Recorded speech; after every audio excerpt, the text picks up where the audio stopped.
চাঁপাইনবাবগঞ্জের শিবগঞ্জে ৫ মাস ধরে নিখোঁজ বুলবুল সারোয়ারের সন্ধানের দাবিতে সংবাদ সম্মেলন করেছে স্বজনরা। সোমবার বেলা ১২টায় চাঁপাইনবাবগঞ্জের বাতেরখা মোড়ে অনলাইন জার্নালিস্ট অ্যাসোসিয়েশনের সম্মেলন কক্ষে ছেলের সন্ধান চেয়ে সংবাদ সম্মেলন করে বুলবুল ইসলামের মা কোবরা বেগম।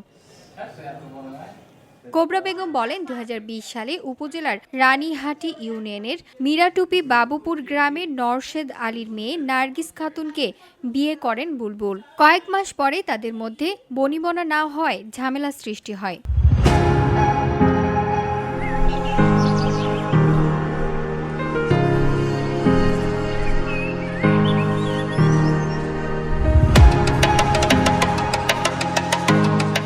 রানীহাটির একটি বেসরকারি ক্লিনিকে চাকরি করেন নার্গিস।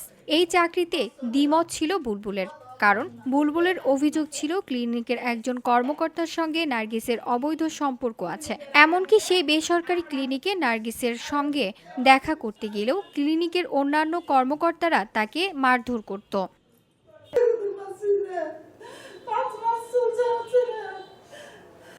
সবশেষে ২০২৫ সালের ২১শে জুন বিকেল ৪টায় সন্তানকে দেখতে শ্বশুর বাড়িতে যাওয়ার কথা বলে বাড়ি থেকে বের হয়ে যান বুলবুল। তখন থেকে প্রায় ৫ মাস ধরে নিখোঁজ আছেন আমার ছেলে।